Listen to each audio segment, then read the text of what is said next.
Hey friends, JJ here. It is Saturday, July 18th, 2020. Just wanted to go over some important news. I apologize. I did miss a video output yesterday, which was Friday. It was a very hectic day. We ended up getting a pet rabbit. I refused to have any dogs or cats, so son talked me into getting a rabbit, so we'll see how it goes. So far it's a big mess. We might show some pictures of that over on my other channel. So let's get into some news here. Could the economy be about ready to expire? Well, there are some important dates we want to look at, and I'd like to hear your input on this. I think there's going to be another very big rescue package coming out. But when you start looking at the dates we're going to look at here in just a minute, these dates are approaching very, very rapidly. They're coming up very soon. Let's take a look here. Bloomberg came out just a couple days ago, actually yesterday the 17th. The U.S. programs are about to expire, and let's go down here into this article, and it gives us a nice little end of relief timeline. July 24th, just a few days away, the last day of the eviction moratorium. Nearly 23 million households in July have little confidence that they can pay next month's rent. 23 million. And we've never been here before. No one knows exactly how this is going to unfold. I think a lot of it's going to depend on the area, but I think we're going to see a lot of squatters remaining in homes. The courts are already overloaded with the shutdown. The landlords are going to have a very difficult time getting a lot of these people out of their homes. Again, court action may have to be taken, but there's a huge backlog with the courts now with the shutdown. So it's going to be an absolute mess, and who knows how it's going to unfold. I'd like to hear from you down in comments. Will they just extend it? We're only a few days away, right? July 24th is the date. As I record this, it is the 18th. Will they have enough time to extend it? Now, there are some cities that are doing their own local version of the eviction moratorium, but this one that expires on the 24th is the moratorium for federally insured multifamily homes. So a lot of apartment buildings, complexes, corporate-owned structures and things like that are going to be the majority of these homes. Next, late July, final payments for the additional $600 a week federal unemployment insurance. This is going to be another big one. So the way it's been now with this extra $600 a week, many unemployed people actually had more spending power during this time with the extra $600 bonus than they did when they were employed. And a lot of people, sadly, were not saving that money or spending it wisely, in my opinion. Remember, we highlighted stories here of people gambling money or betting or investing in over on Robinhood and stocks, using stimulus money and the extra unemployment benefits for entertainment items, goods, video game systems, going out to eat, all those things that we can actually live without. They're fun to do, but we can live without them. You will not die unless you're a severe addict. You won't die if you stop playing video games or stop going to restaurants. It's actually a little bit cheaper to buy the food at the store versus the restaurants. But we still see people out there spending money unnecessarily, which I think is very, very dangerous in this precarious time that we're in right now. I mean, unless you're a millionaire and you've got, years of living expenses put away.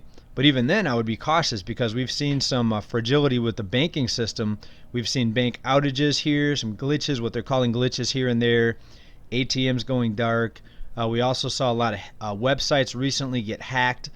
What's going to happen if the banking system gets froze? So in other words, let's say there's a big hack or some sort of a glitch, they'll call it a glitch, and people won't be able to access their funds. What is going to happen? I think it could be even more dangerous than it is right now. You think the social unrest is pretty wild and dangerous right now.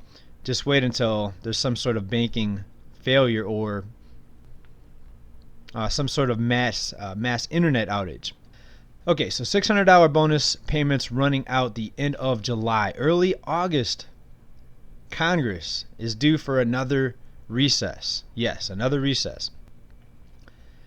So must be nice. So if something doesn't get passed before early August, it may be even a longer waiting period until Congress comes back. But again, there could be some sort of emergency implementation, maybe an executive order. I don't think any quote-unquote leader wants the system to fall apart on their watch, especially before November, if you know what I'm saying.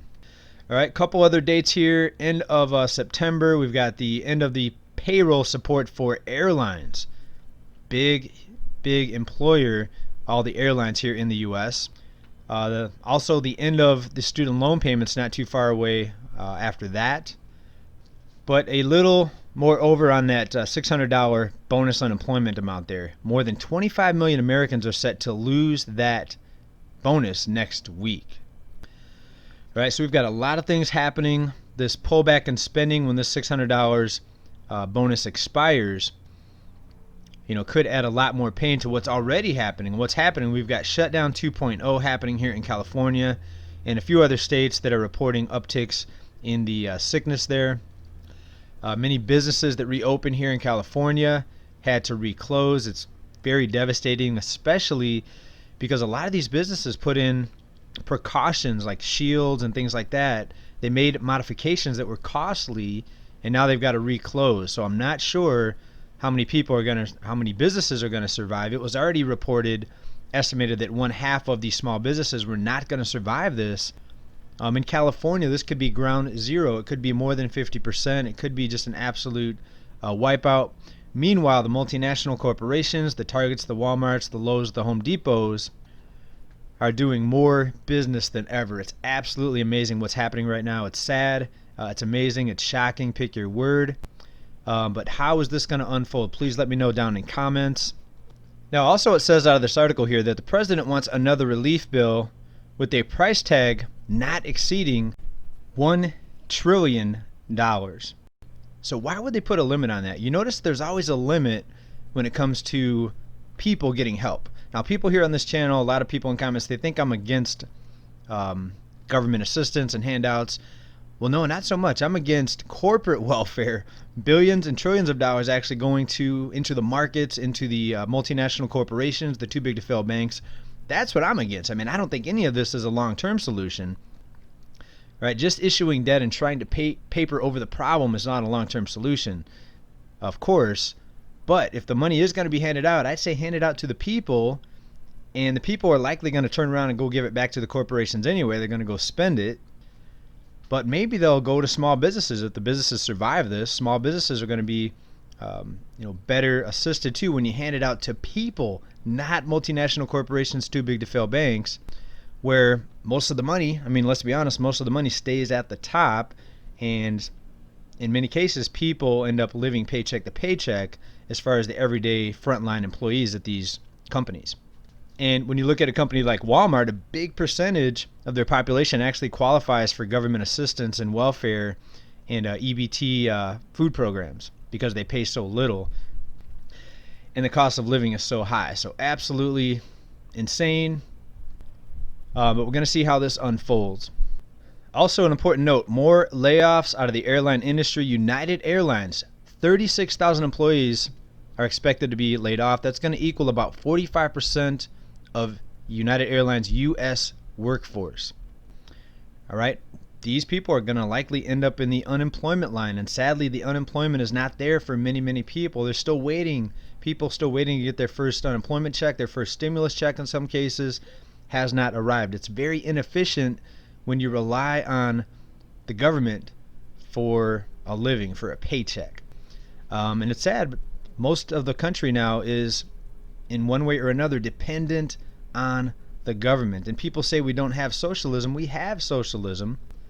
The problem is it's mostly welfare for corporations and expenditures to have a worldwide global military force with occupations, troops occupying many other countries. I'm sure you know what that's about.